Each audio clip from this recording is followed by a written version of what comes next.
Bueno, Vicent, jo soc Jordi Pérez i soc el gerent de Troballengua i és un plaer tenir-te així i poder saludar-te.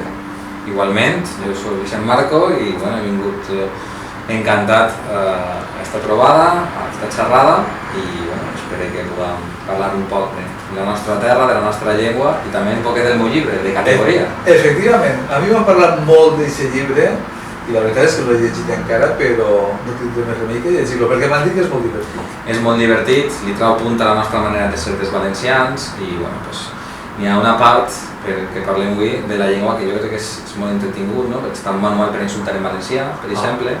Després també el curioso castellano de los valencianos, com parlem els valencians castellà, que també és curiós. Hi ha algunes coses que jo crec que paga la pena llegir. Molt bé, doncs el llegirem. T'explico un poc quin és el nostre projecte. Mira, el nostre projecte és a partir de la realitat de que els valencians, quan estem parlant entre nosaltres en valencià i anem a un puesto i no sabem si parlen en valencià o en castellà, per defecte ens dirigim a l'altra persona en castellà. Ens és igual que parlen que no parlen. Nosaltres decidim que l'altre no sap parlar valencià i per tant en castellà. Clar, si l'altre me contesta en valencià, jo en seguida torno al valencià i ja està tot aclarit. Però si l'altre no me contesta, ell parla en castellà, jo parlo en castellà i en realitat no tenim una raó perquè l'altra persona segurament m'entén quan jo li parlo en valencià. Per tant, no tenim una raó per a parlar en castellà perquè ens entenem. Si la llengua és per entendre-nos, el valencià aprofita per a que ens entenguem. Tu, per exemple, em sembla que tens tota la raó, no? I passa moltes vegades que també quan coneixes una persona i la coneixes en una llengua concreta, després canviar a una altra llengua costa, no? I si tu has conegut una persona parlant en castellà, després canviar el xip per a parlar en valencià en aquesta persona costa més, no? Que si al principi l'has conegut directament en valencià. Per tant, és molt interessant això que feu per a intentar que tot el món a priori, de primeres, ja intenta parlar valencià amb el seu interlocutor. Això que estava dient, perquè quan estaves explicant això, estava pensant en aquestes converses en les que tu parles en valencià, l'altre parla en castellà, l'altre tu parla en valencià però a mi parla en castellà i allò parla que sigui a l'ONU i tots ens entenem, però tenim que, segons en qui parlem, canviem d'una llengua a una altra. A mi em passa en dos cosins, que són germans, en un cosí parla en castellà i l'altre en valencià, i no té explicació. No té explicació. Això està per estudiar. Per què els valencians, quan no sabem què fer, parlem en castellà? I després, a voltes ho fem directament. Canviar per una volta que ens hem acostumat a parlar en castellà, això és complicat. Però mira que al revés és difícil. Quan parlem d'una persona en valencià, si parla castellà, potser canviar és fàcil, però quan parla en valencià, passar al castellà això està molt complicat. Sí, és cert, no? Perquè al final te trobes també més còmode i és una persona en la qual comparteixes un altre univers, perquè una llengua té tota una cultura darrere, tot un imaginari, i aquest imaginari comparteixes en aquesta persona que parla aquesta llengua. Sí, ara de fet hi ha moltes pàgines web que estan fomentant l'ús de la llengua i estan tractant de rescatar paraules també, perquè crec que tenies un article sobre això, no? Sí, n'escriu moltes coses. Molt interessant, per cert. N'escriu moltes coses, l'últim va ser el valencià sexual, no? Paraules sexuals, maneres de dir, no? Però vas tenir paraules intraduïbles del valencià, que també és entretingut, no? Per exemple, com traduïsses al castellà conceptes com poalà, desfici, coent, trellat, tots aquests estan ahí recopilades, després també apareixen en el llibre, no?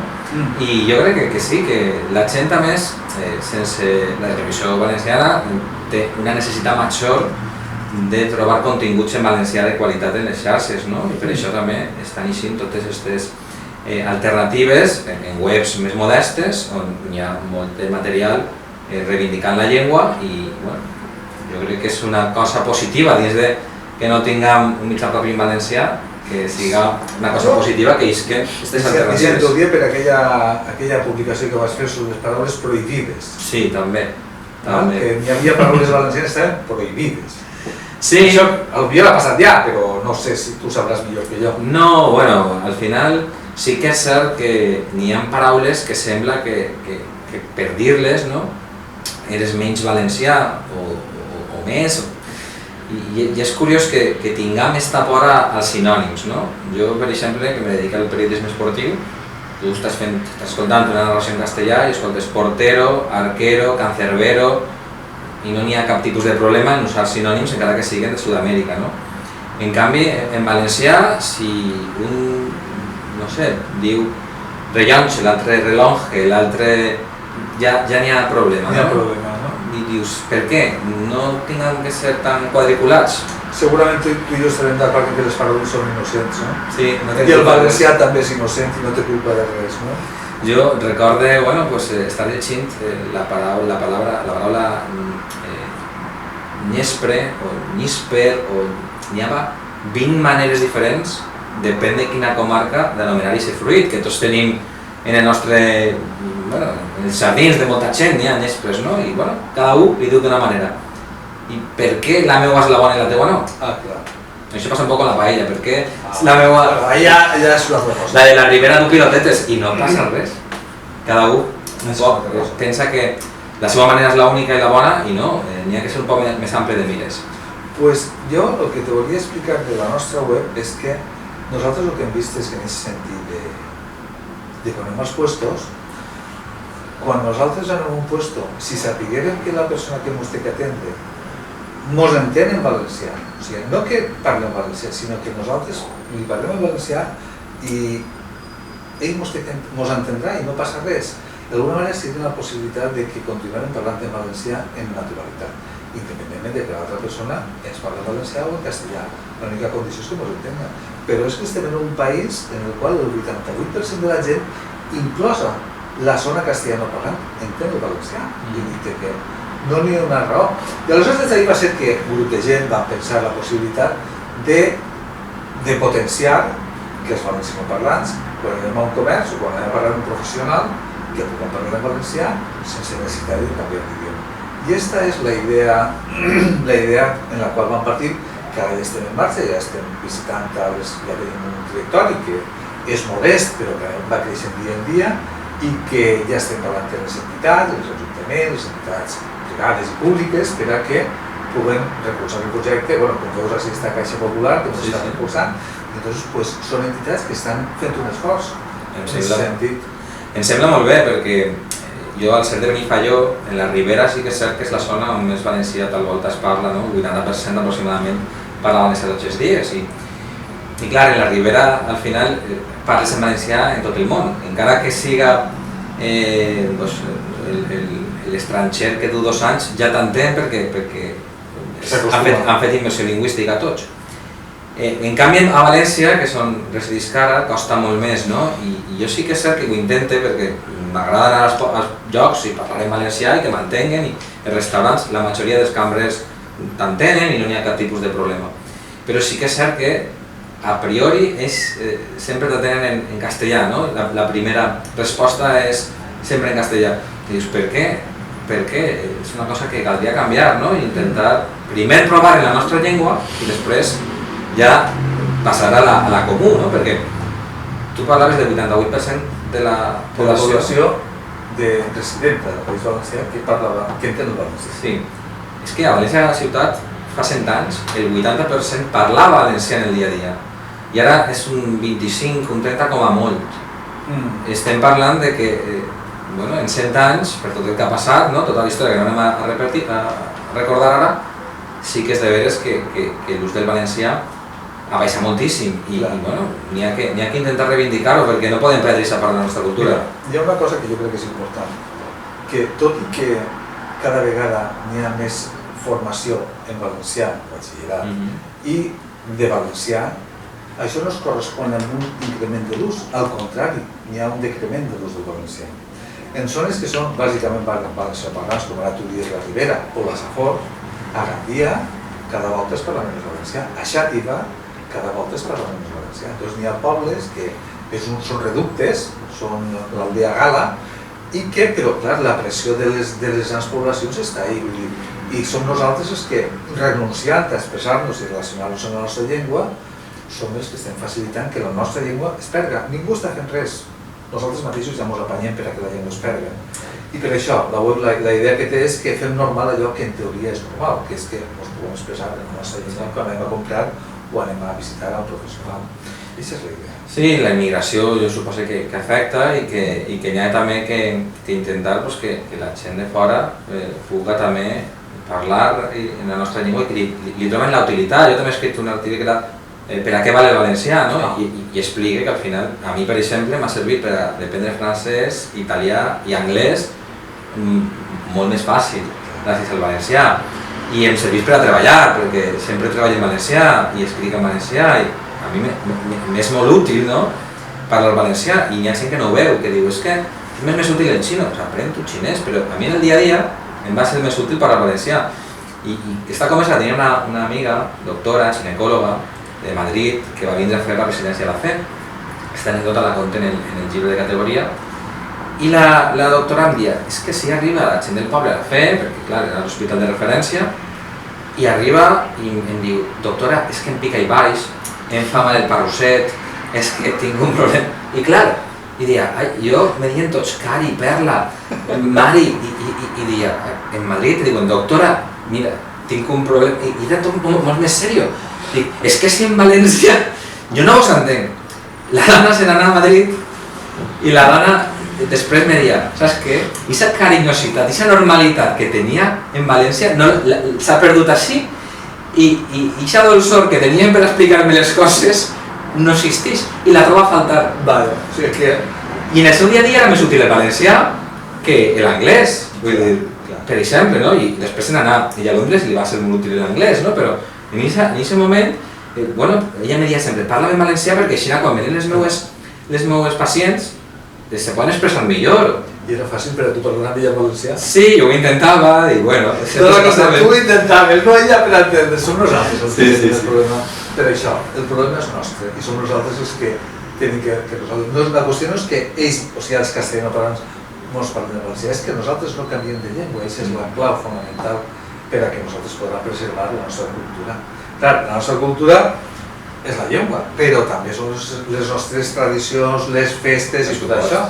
I des d'ahir també nosaltres en la web hem creat una part que és un calendari de festes, de totes les festes que es fan en el nostre territori i en el calendari tu tens tots els dies de la setmana, tu piques i tens les festes que en aquest dia estan fent o durant tot el mes.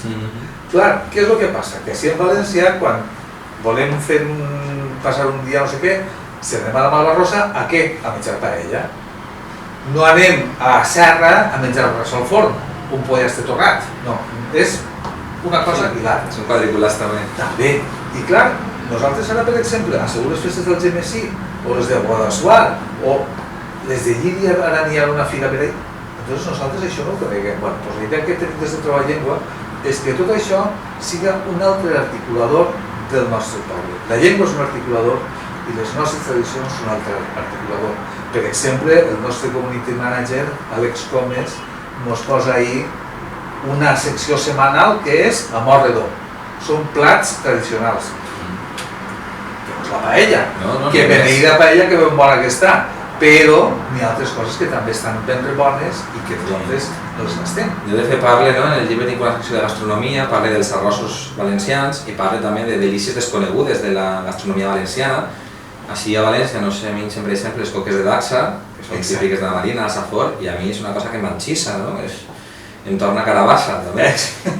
Després, bueno, pues, en Paterna mateixa n'hi ha un dolç que és antiquíssim, són els catxaps, que només es fan en un forn de Paterna. I, bueno, és espectacular, n'hi ha que anar a tastar-los a Paterna, clar, si no s'explica... Allà a Paterna, que són 10 quilòmetres, no? Exacte, no para lluny, però si no t'ho expliquen o no vas, si no ho tastes, no ho saps. I és cert que la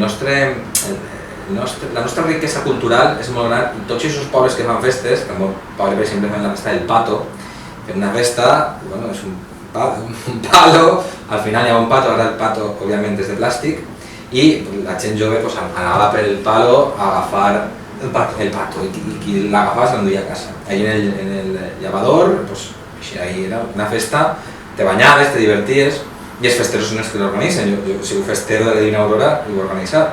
Ara s'enduen un pernil, no? El que s'endú. I són festes que, clar, no tenen repercussió perquè l'economia és del poble i au. Clar, i això, si nosaltres d'ací anirem allà a veure la festa, de pas, quan estaríem al poble, ja potser entràvem en els comerços. Segur. I si anàvem a Paterna, a les cordades, doncs jo anar a comprar catxas, que per cert parlaré de l'Àlex, i li diré que publica això del catxap en la nostra web, en el nostre Facebook. Sí. Pues aquesta és la idea que nosaltres estem treballant. I un dels motius de parlar amb tu és que nosaltres estem intentant fer un esforç per a que això es doni a conèixer. Tu com a periodista segurament ens pots donar idees de dir pues Facebook, pegueu el dit fort a Facebook que ahí és on està el camí, o no, feu conferències, o... Tu com trobes que podríem tirar endavant en això? A veure, jo penso que ara mateix el contingut exclusiu és el que més està movent-se en les xarxes socials, és el més valorat, no? Perquè si tu fas un article que no té ningú o un contingut exclusiu únic i el promociones i la gent comença a compartir-los quan te dones a conèixer. A mi m'ha funcionat molt bé escriure coses, especialment publicar-les en Facebook, en grups de Facebook que tenen un pensament paregut al teu, no? Una idiosincràsia similar, vas compartint en ells les teues aportacions i te fas un nom. Jo crec que Facebook ara mateix, a més que és la ferramenta més utilitzada, no? Això vols dir, el community manager? Sí, jo crec que és la que més funciona. Després pots utilitzar Instagram, pots utilitzar Twitter, pots fer vídeos, pots fer moltes coses, no? Però, bueno, jo crec que el contingut divertit, perquè el que passa amb la llengua és que moltes vegades el contingut que trobes és o massa acadèmic o massa polèmic. Ja. I que coses divertides n'hi ha poques, no? Per ahí t'has voltat la clau del meu, entre cometes, èxit, no? Del llibre, però és perquè n'hi ha que buscar-li la part divertida, no? A tot això i que la gent no dic suposi un esforç, sinó que estiga buscant-ho, llegit en valencià. Jo, per l'obtusi del teu llibre, jo crec que els valencians de la Roma m'agrada molt. Perquè n'hi ha algunes pàgines web que són de la Casalla i companyia que són ben divertides. Ben divertides si l'entens, si no l'entens pot ser tremenda. Podríeu parlar en ells, he estat sent, jo he fet alguna reunió de twitters, he estat en Mestre Casaller, en Sucanismes, en gent així que se dediquen a fer humor online en valencià. És una altra manera de reivindicar l'ús del valencià, perquè hem d'usar-lo per a l'humor, per al dinar, per al menjar, per a les festes... Jo ara te vull contar una anècdota, mira. Treballem una empresa i quan la vam crear jo volia que l'escriptura estigués en valencià. Primer, problemes en el notari. Trobar un notari que volia fer-ho, que el primer me va dir que no. El segon que em va dir que sí, n'hi havia per allà un oficial que va enredar tot el que va poder per això. El col·legi de notaris, que té una traductora, estava de baixa tal que el que podia tardar, posem 15 dies, va tardar quasi 2 mesos. Clar, jo estic disposat a aguantar 2 mesos? Pues sí. Pues sí, jo m'espero 2 mesos perquè vull que estigui en valencià, però clar, perquè tinc que pagar un preu. Aquesta és la qüestió. La qüestió és que si jo vaig a un advocat, per què tinc que canviar de llengua? Sobretot si m'entén. No és que jo li diga vostè m'ha de parlar a mi en valencià. No, és que jo vull parlar a vostè en valencià. Si vostè m'entén, serà estupendo. No li dic que la demanda la faig en valencià. No és que li dic que quan jo parlo amb vostè no tindrà jo que canviar de llengua, però això és una cosa nostra. Això no és una cosa de l'advocat. No. I quasi tots entenen el valencià, sí, quasi tots. Però bueno, també l'advocat en aquest sentit, els professionals moltes vegades poden tenir aquesta diferència i també aquest valor afegit d'oferir-te, si tu vols que parlem en valencià i si tu vols, perquè jo el parli, si tu vols que redactem en valencià qualsevol cosa, la podem fer en valencià. Seria un valor afegit, no? Que jo crec que molta gent... L'apreciaria, jo crec. Sí. Inclús triaries un advocat o un altre, depèn, mira, si sou 2 socis i tu m'ho vas a fer en valencià, anem a fer-ho que jo me trobo més còmode. Traduir-ho és apretar el botó, Sí, tampoc és tan complicat. No és complicat, tècnicament no és complicat. La qüestió és la voluntat de facilitar que cadascú parli la seva llengua. I jo estic d'acord amb tu, i des de la web, des de Trobar Llengua, pensem que és una manera de fomentar el comerç, perquè jo no estic demanant que l'altre faci res extraordinari. El que jo vull és que quan jo vaig anar a casa d'un comerciant, jo me puc sentir com en casa, i jo me sento més a casa quan jo puc expressar-me en valencià. Aquesta és la idea clau. Pues bueno, espero que te registres a la nostra web, Vicent. De segur, ja estic registrant-me de seguida i espero que tingueu molt d'èxit i que continueu en aquesta tasca tan necessària. Pues moltes gràcies, Vicent. Gràcies.